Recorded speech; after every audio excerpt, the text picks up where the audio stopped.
Bueno.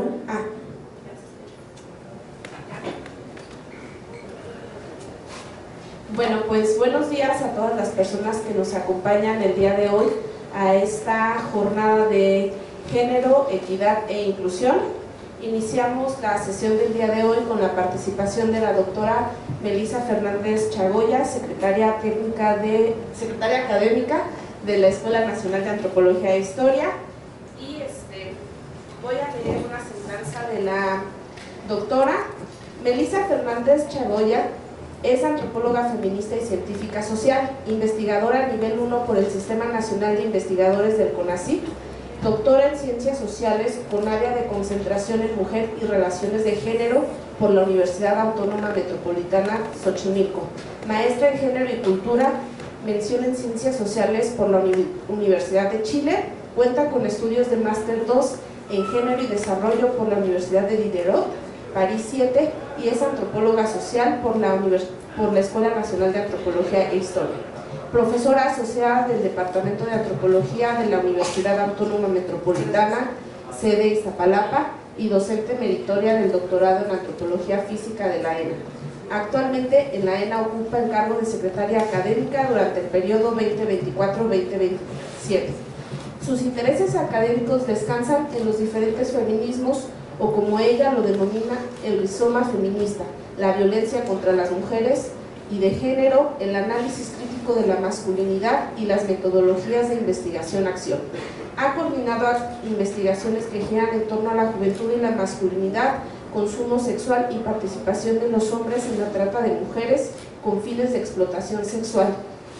Y así también es coautora de 4 manuales para erradicar la violencia contra las mujeres en México. Ha compilado 2 libros y ha publicado artículos académicos, ensayos y capítulos especializados en teoría de género y acción política feminista.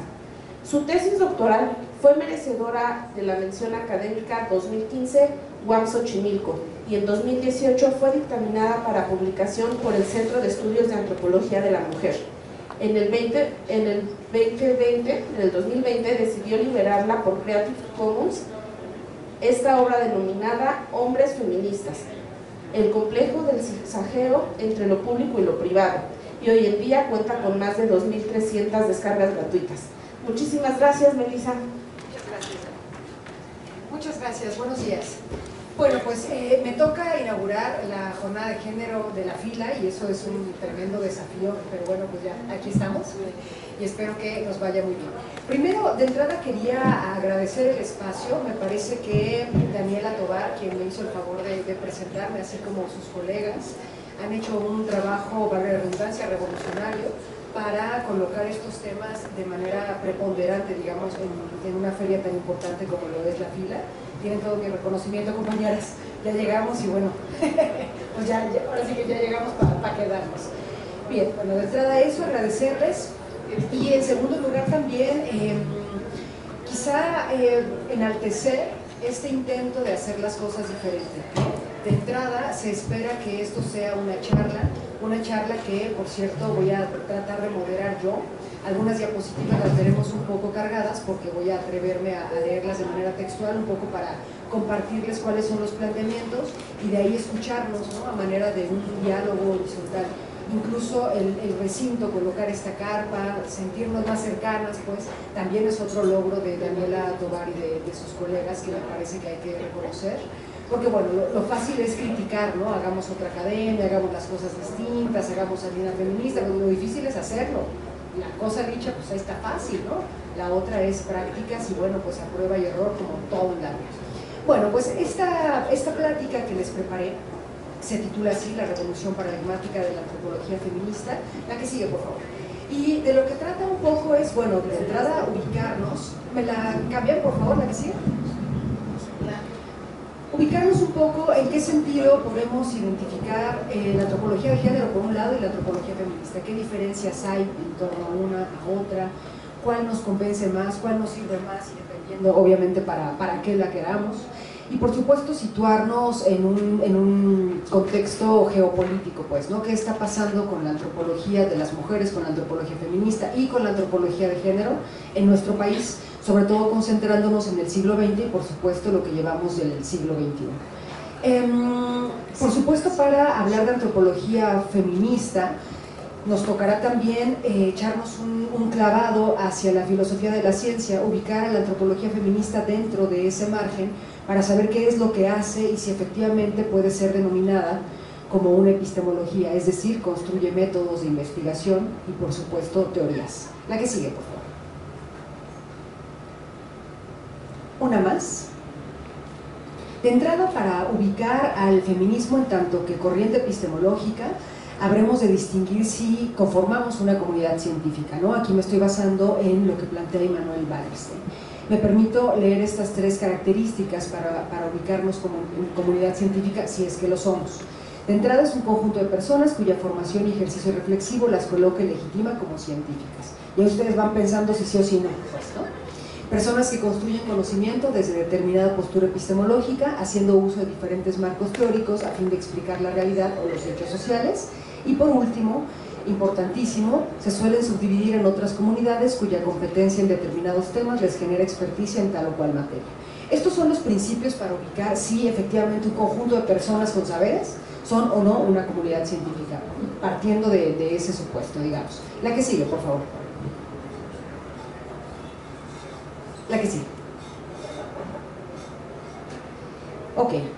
Comunidad científica es quien reconoce y soporta el actual consenso científico dentro de un campo. Acá es importante también cómo, digamos, cada consolidación de algo tiene sus propias trampas legitimadoras, ¿no? O sea, es decir, ¿quiénes nos van a decir si somos científicas o no? Otras científicas y científicos. Por supuesto, dependiendo del método que se construye, de las teorías a las que se apegue para poder describir la realidad. La que sigue, por favor. Ok. ¿En qué sentido, entonces, la antropología de entrada puede ser feminista y representar un cambio paradigmático en nuestra propia disciplina? De entrada, yo insistiré, ¿no?, en la importancia de definir para entonces poder dialogar si es o no es. Thomas Kuhn nos explica que un paradigma es la concepción de un objeto de estudio, de una ciencia acompañada de un conjunto de teorías sobre aspectos particulares de ese objeto.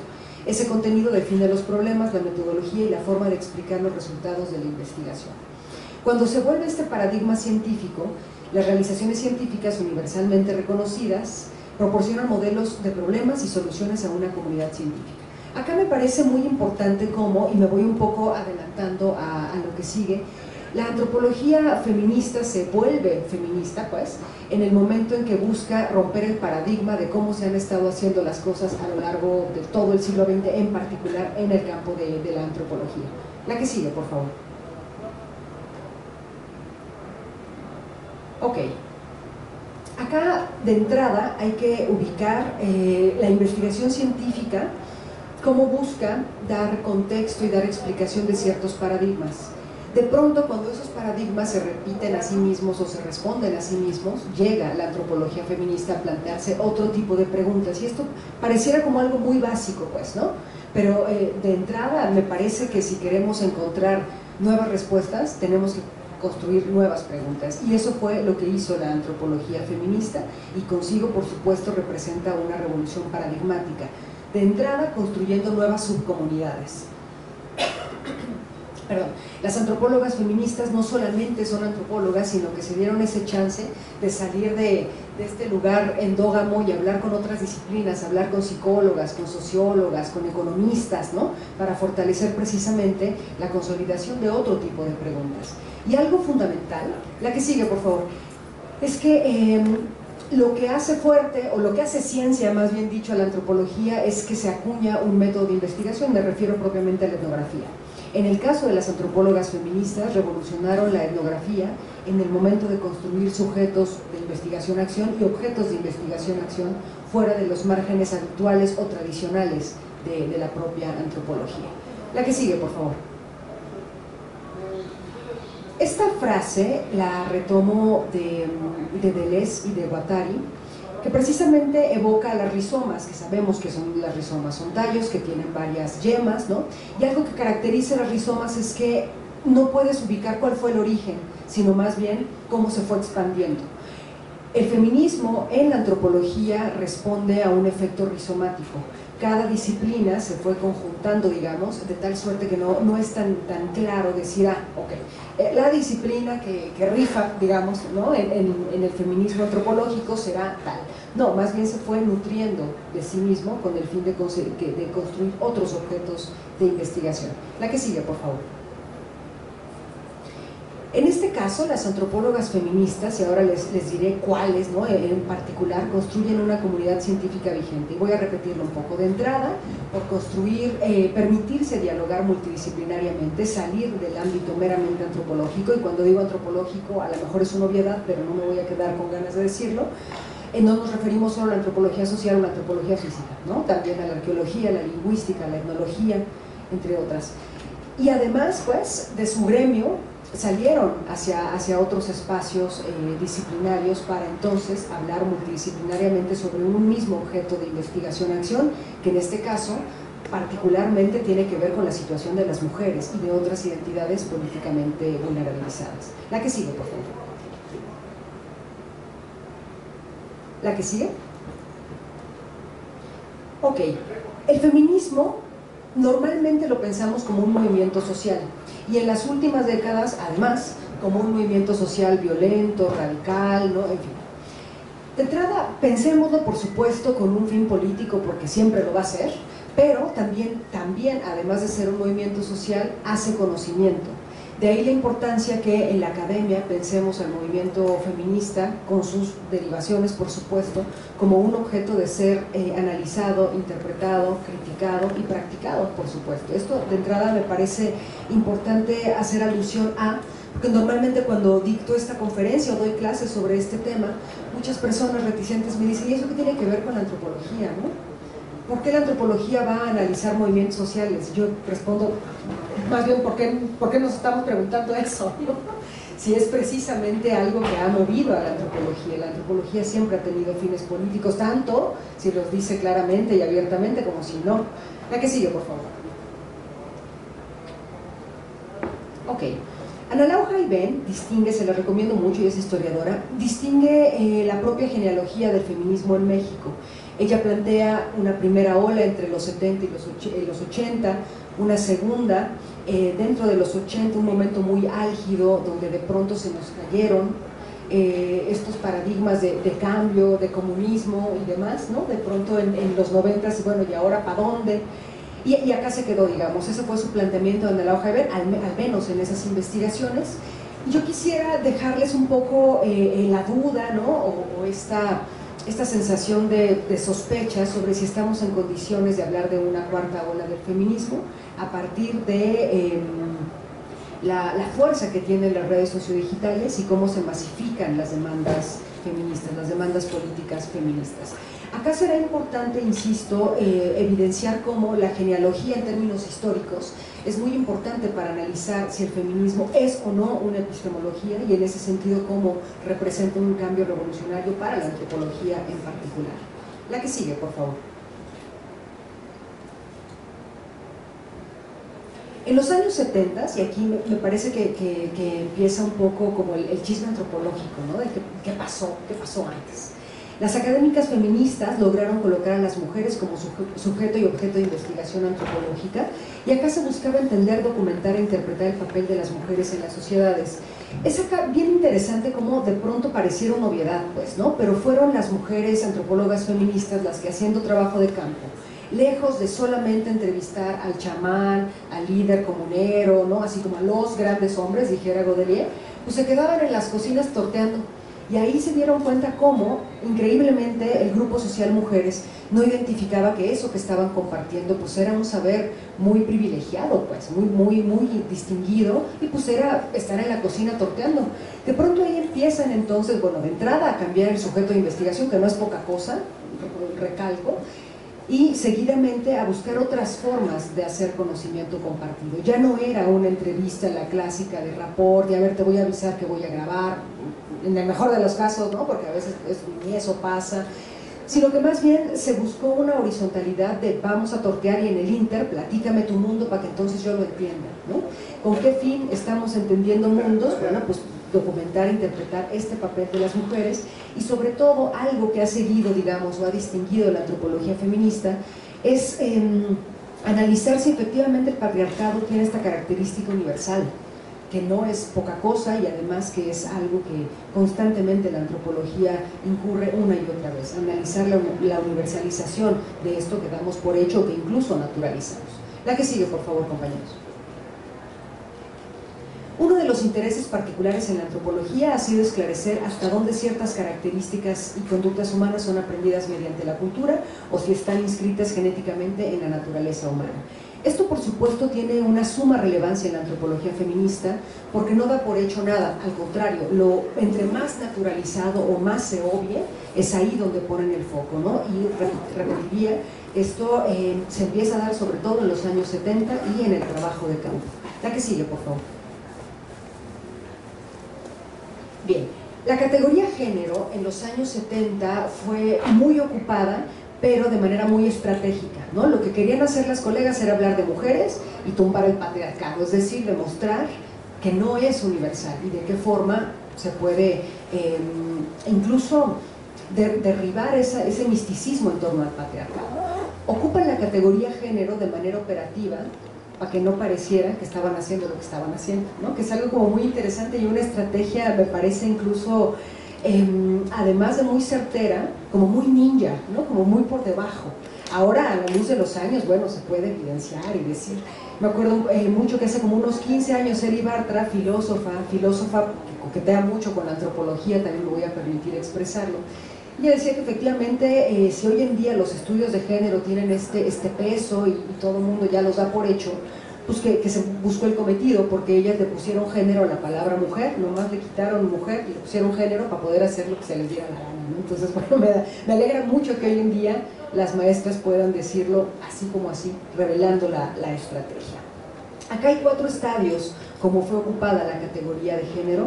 Nunca dejó de ser feminista, es decir, tener esa intención política de cambiar las cosas, de evidenciar las desigualdades, de romper incluso la estructura que promueve y facilita esas desigualdades a partir del uso estratégico de la categoría género. La que sigue, por favor. Una más. Hoy en día, la antropología de género, fíjense qué interesante, ¿no? De pronto tuvo tanto auge y fue tan bien aceptada esa categoría en términos operativos, que de pronto también se vació, ¿no? Es decir, el género nos puede ayudar para todo. En cualquier lugar donde encontremos una diferencia, podemos operativizar la categoría género. Tan es así que empezaron a brotar estudios y centros especializados en análisis de género. La que sigue, por favor. Como puede ser en el Colmex, hoy en día goza de un centro de estudios de género, en la UAM Xochimilco una maestría de estudios de género y el doctorado en estudios feministas, en Flaxo, dentro de su programa y de posgrado de políticas de género, bueno, el CIEG en la UNAM. La que sigue, por favor. En antropológicas de la UNAM no cuenta con un área especializada en antropología de género, el CIESAS como tal en antropología de género tampoco, la ENA, tenemos el Centro de Estudios Antropológicos de Género, Sexualidad y Etnicidad, pero no como tal antropología de género, y bueno, el CESMECA en la UNICACH ofrece el doctorado en estudios de intervención feminista. Con esto, ¿qué estoy diciendo, compañeras, compañeros, compañeres? Efectivamente, el feminismo ha llegado para quedarse, incluso ya no tiene en todos los lugares que llamarse género para poder ser feminista, pero la antropología de género y la antropología feminista sigue siendo nuestra asignatura pendiente, incluso en los espacios donde nos jactamos de ofrecer educación especializada antropológicamente hablando, ahí todavía sigue siendo una laguna. Y esto es bien paradójico porque en la investigación que hice para dar cuenta de esta es una forma en que se materializó esa investigación, pero fue precisamente que las antropólogas de los 70s fue que lograron ese cambio paradigmático, y es en el campo antropológico donde todavía no hay un centro especializado feminista o antropología de género como tal. Esto me parece muy sintomático, camaradas, no sé a ustedes. La que sigue, por favor. Y por eso recalco el gran trabajo de Daniela Tovar y sus compañeras de que ahora mismo estamos aquí hablando a las cosas por su nombre. Bueno, en la antropología el género se presenta como herramienta o como un elemento que forma parte de las investigaciones formales, ¿no? El feminismo acuña el género como una categoría útil para este análisis histórico, político, social, económico, como lo plantea Joan Scott. Sin embargo, me parece pertinente pues seguir identificando estos huecos de antropólogas feministas mexicanas, de entrada ubicarlas como esta comunidad sui generis, y de pronto también por eso responde el que no se haya consolidado propiamente un espacio de antropología feminista. Es tan sui generis su comunidad científica que de pronto el mundo no sabe dónde colocarlas, y esto por supuesto tiene agravantes para bien y para mal. La que sigue, por favor. Volviendo al rizoma, acá será importante, me voy a permitir leerlo de la mejor manera para no aburrirnos. En un rizoma cada rasgo no remite necesariamente a un rasgo lingüístico. Eslabones semióticos de cualquier naturaleza se conectan en él con formas de codificación muy diversas, eslabones biológicos, políticos, económicos, etc., poniendo en juego no solo regímenes de signos distintos, sino también estatutos de estados de cosas.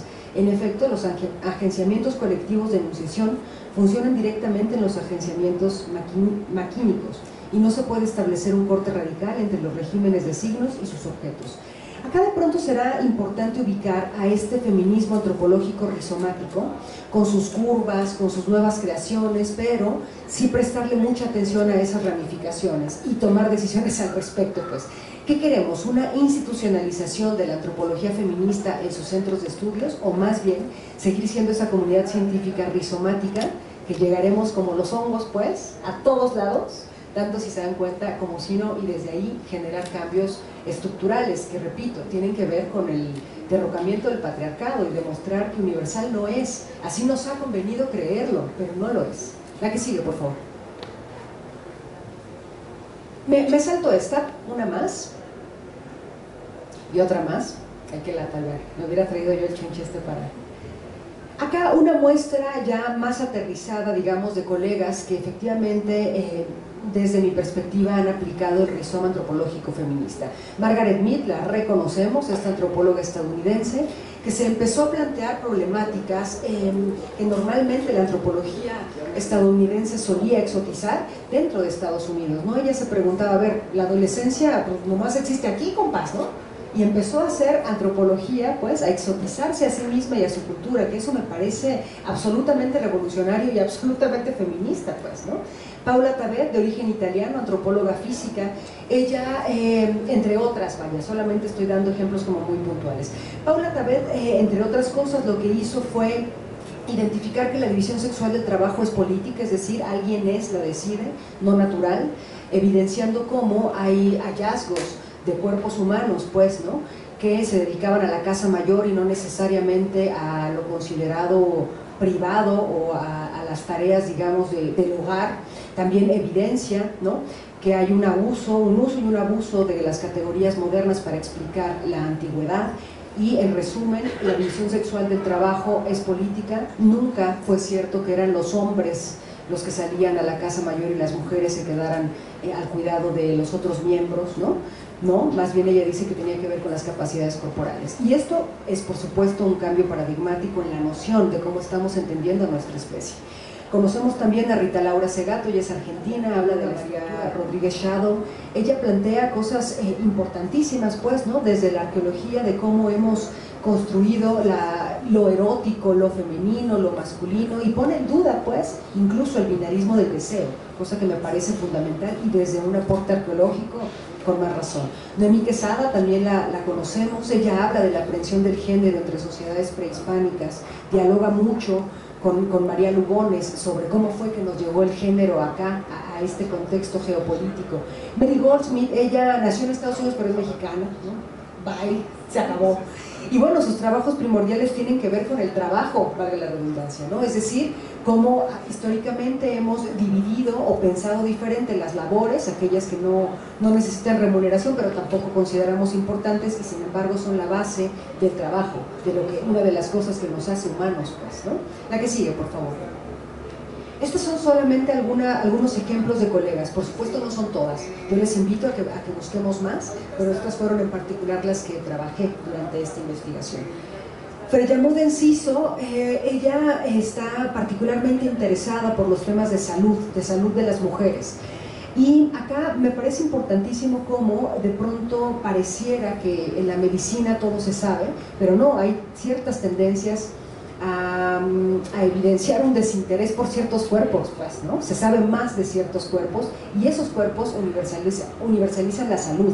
Y no solamente me refiero a este cuerpo occidental hegemónico, me refiero también a las diferencias biológicas, que algunas llaman mucho más la atención y otras tantas pues hay que se queden, y a esta reproducción de supuestas verdades legitimadas por el aparato discursivo medicina. Por ejemplo, las mujeres soportamos más el dolor.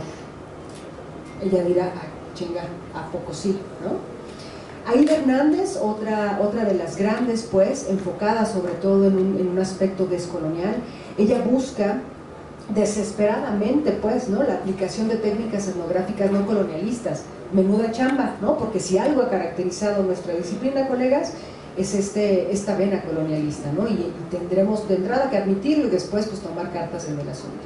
Ángeles Sánchez Brigas, enfocada también en aspectos de salud, de reproducción, de maternidad, de no maternidad y de esta impronta, digamos, a la construcción de lo femenino como este eje naturalizado hacia la maternidad inequívoca. La que sigue, por favor.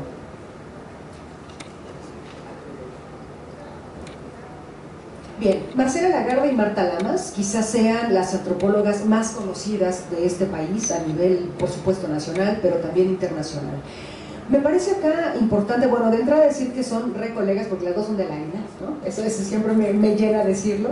Y bueno, ubicar cómo a partir de ciertas diferencias teóricas, ambas han tenido aportes muy significantes y me voy a detener un poco más en ellas, porque de pronto en estos albores de la cuarta ola del feminismo, con esta nueva moral de Twitter, de ex, pues, ¿no?, de pronto se nos olvida lo que hicieron las personas. Bueno, a Marcela Lagarde le debemos nada más y nada menos que esta investigación empírica que dio cuenta después de la tipificación del feminicidio, ¿no? Y en el caso de Marta Lamas, bueno, por decir solamente algo, pues gracias a ella hoy en día podemos tener debate feminista, revista de estudios feministas, en fin, ¿no? Fue de las que se enfrentó con esta academia a decir, estos textos se traducen, este editorial necesita esta línea, ¿no? En fin, entre otras cosas, solamente marco dos en particular. ¿Por qué? Porque hoy en día, decía, en esta nueva moral de Twitter, pues, de pronto cancelamos, sin darnos cuenta qué hicieron, y está bien, es perfectamente válido las distancias, incluso ellas están distanciadas teóricamente, ¿no? Se van, digamos, por caminos diferentes. Pero me parece importante sí enaltecer que para poder criticar, para poder tomar postura, pues hay que conocer, esa es una chamba que no vamos a poder obviar, ¿no? La que sigue, por favor. Antropología con A de humanas, la retomo también de, como lo plantea Marcela Lagarde, que yo prefiero llamarle Marcela Lagrande. La que sigue, por favor. ¿Qué nos implicaría entonces? Bueno, de entrada, ubicar a la antropología de género con una base epistemológica y política feminista, tuvo que llamarse de esa forma para poder llevarse a la práctica y siempre ha sido feminista. El cambio paradigmático, siempre si nunca suena a mucho tiempo, pues, ¿no? Pero sobre todo en la segunda mitad del siglo XX. El cambio paradigmático se ubica, de acuerdo con mi investigación, en un ámbito meramente empírico, etnográfico, construyendo técnicas que a su vez se consolidaran como nuevas sujetas de investigación-acción y, por supuesto, otro tipo de objetos de conocimiento. En este proceso se distinguen 4 hechos relevantes: el reemplazo del informante varón por informantes mujeres, la selección de temas específicos de la experiencia de las mujeres que no podrían ser rastreados más que a través de ellas mismas, el reconocimiento de las interacciones entre mujeres en el campo de la investigación empírica, el desmontaje de las posturas esencialistas en torno a las identidades de género. Y acá también me gustaría recalcar el peso que tuvo la multidisciplina para consolidar este cambio paradigmático. La que sigue, por favor. ¿Una más? Bien, investigación antropológica con mujeres como sujetas de investigación.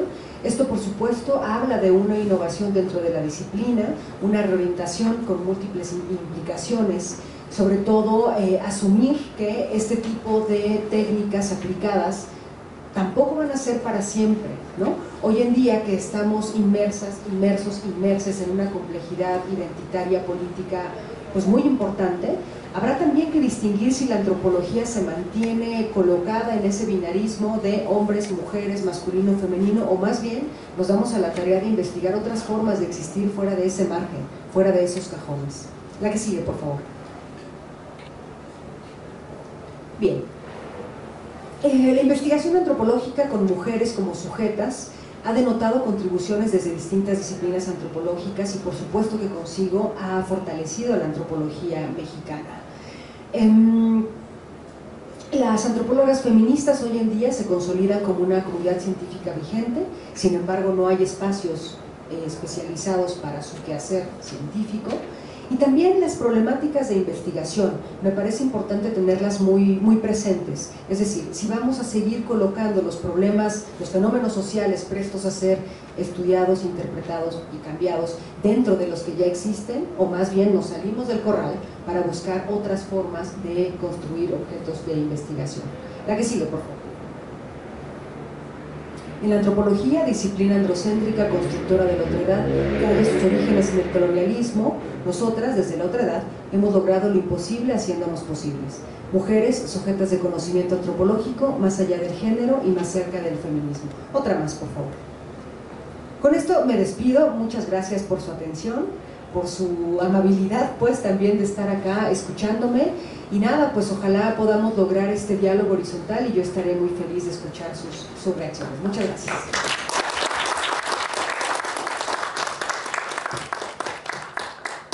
Muchas gracias, Melissa.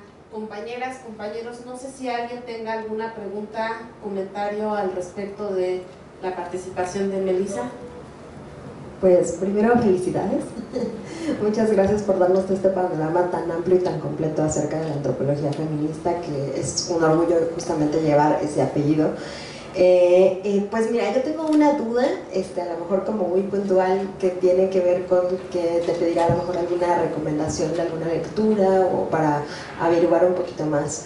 Es sobre cómo mira la antropología feminista esta forma de la división sexual del trabajo en las culturas indígenas actuales, porque hay como varias autoras que hablan como del género como una imposición colonial, ¿no? Y hay algunas otras que pues como que lo mencionan con respecto a que es una romantización a lo mejor de las culturas prehispánicas. Entonces, pues me gustaría como explorar un poco más porque me causa como mucha conflicto, y a lo mejor si tú me quieres como comentar cuál es tu idea, ¿no? El hecho de que existan como algunas situaciones que para nosotras, ¿no? Como feministas, mestizas, ¿no?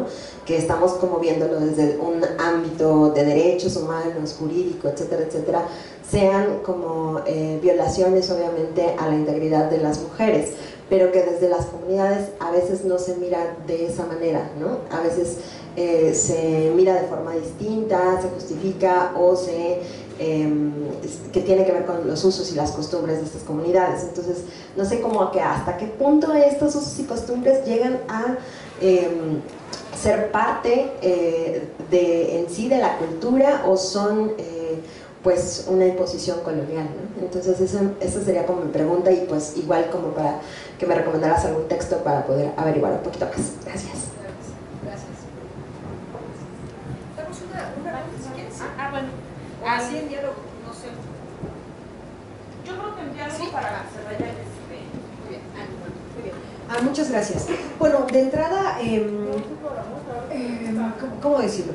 Yo creo que esta chamba nuestra, antropológica, implica primero identificar, analizar para poder proponer, ¿no? O sea, como punto de partida.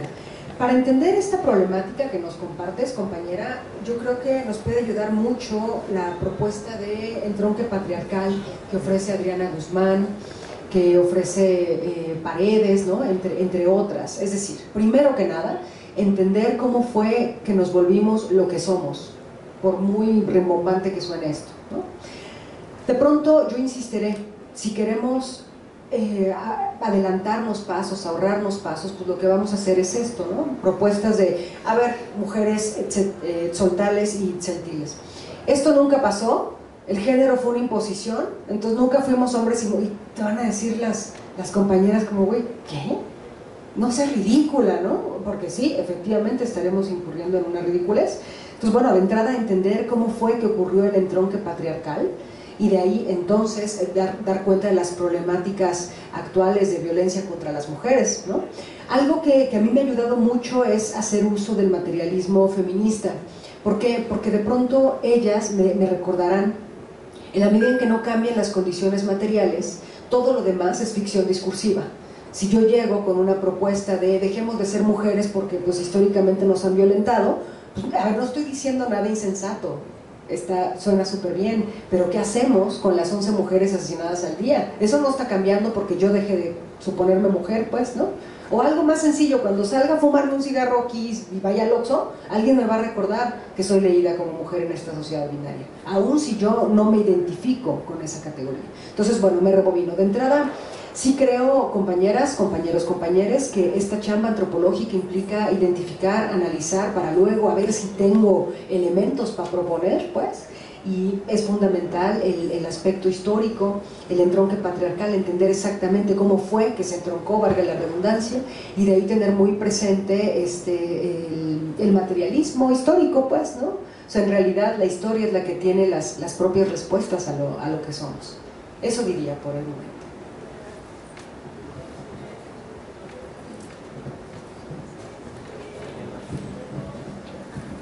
Allá te van a pasar. Sí, muy bien. Gracias. Bueno, desde la completa ignorancia, porque yo no soy antropóloga, pero sí me interesa también cuál es tu perspectiva para empezar a tender estos puentes con esta jerarquización del conocimiento que se hace dentro de la antropología. Cómo es que la antropología feminista empieza a poner a las prácticas cotidianas, a esta... no quisiera decirlo así, y seguramente no son las palabras, pero a la colectivización y la formación de comunidad que hacen las mujeres para poder, si no equilatarla o ponerla en un mismo lugar de diálogo, por lo menos sí empezar a dilucidar sus propias formas de expresarse con esto que conocemos como el gran conocimiento, las grandes prácticas culturales que sí cuentan como conformantes de una sociedad y de una cultura, ¿no? ¿Cómo es que dejan de ser una subpráctica? ¿Cómo quitamos ese prefijo del sub que siempre ha como definido a lo femenino, a lo alterno, a esta otredad de la que hablábamos, ¿no? De eso. Sí, muchas gracias, Sara. Ay, bueno, a ver, yo creo que acá también merecerá la pena ubicar algo que yo les digo mucho a mis estudiantes, ¿no? De pronto hay gente más antropóloga que la gente que tenemos la licencia, que tiene que ver con ciertas preguntas, ciertas curiosidades. Entre colegas tenemos una broma muy pesada, oigan, nomás porque estamos en confianza, voy a hacer de cuenta que no nos están grabando por allá. Le decimos que la antropología te da licencia para juzgar. ¡Qué horrible! ¿No? Entonces, ¿a dónde voy? Ahora, yo creo que entre menos antropología clásica ejerzamos, mejor. Así, tal cual, ¿no? Entre más nos aventuremos a dejar de llamarle trabajo de campo al campo, ¿no? Al trabajo de campo, es decir, dejar de hacer trabajo de campo, más bien estudiar mi propia colectividad, autoexotizarme y demás, mejor. Yo sí creo, insisto, que representa un cambio paradigmático la antropología feminista, porque dejó de hacer antropología, así como suena, pues, ¿no? En estos parámetros. Y yo creo que de esta forma podremos eventualmente quitarle ese quitarle esas distinciones tan hegemónicas de conocimiento único y universal, que además es el que tenemos, cabe destacar. Y estamos ante un desafío gigantesco, ¿no? Tenemos que aprender a pensar de otra forma, no es menor, pero sí creo que haciendo uso, digamos, de este tipo de herramientas, de pensar en horizontal, colocar en el mismo lugar al saber, al conocimiento, en fin, ¿no? Yo creo que estaremos haciendo un poquito de algo, pero sí, sobre no ser antropóloga, mira, mejor, ¿no? Porque entonces nos preguntas otras cosas y nos vemos obligadas a responder otras cosas también, ¿no? De pronto es muy cómodo hablar en tu gremio. Gracias.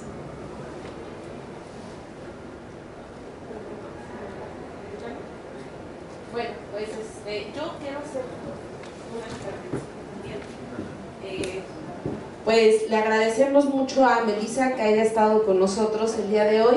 Estas actividades o esta jornada pues forma parte de un grupo de mujeres que se han reunido desde el instituto con la Escuela de Restauración, con la ENA, con la Coordinación Nacional de Antropología a través de la DEAS, con otras instituciones y reuniones que hemos tenido de trabajo, y pues dentro de la Coordinación Nacional de Desarrollo Institucional, que es el área a la que pertenezco, pues una de las tareas es diseñar la política institucional, ¿no? Y estos son pues resultado también de todo el trabajo que hemos estado haciendo. Pues acá está el titular de la unidad administrativa, la directora de planeación. Entonces pues también nos da mucha alegría contar con la presencia del órgano de representación del órgano interno de control del INAH, porque estas son otras formas, ¿no?, de hacer política pública, de abrir los escenarios, y que esté la Escuela de Antropología e Historia trabajando de cerquita con una coordinación que diseña la política institucional, pues también abre camino, ¿no?, para crear nuevas alianzas, nuevas estrategias y otras políticas un poco más incluyentes, ¿no? Y pues voy a leer la constancia. El Instituto Nacional de Antropología e Historia otorga la presente constancia a Melissa Fernández Chagoya por su participación en el foro Investigación con Perspectiva de Género en el INAH, Jornada Género, Equidad e Inclusión, Museo Nacional de Antropología, a 12 de agosto del 2024. Firma nuestra Coordinadora Nacional de Difusión, Beatriz Quintana Hinojosa. Muchas gracias, Melissa.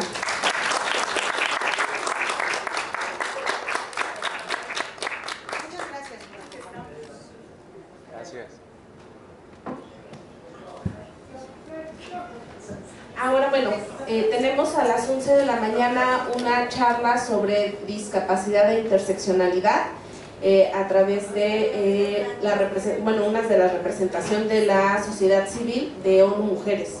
Entonces, si gustan quedarse, cordialmente invitadas, invitados.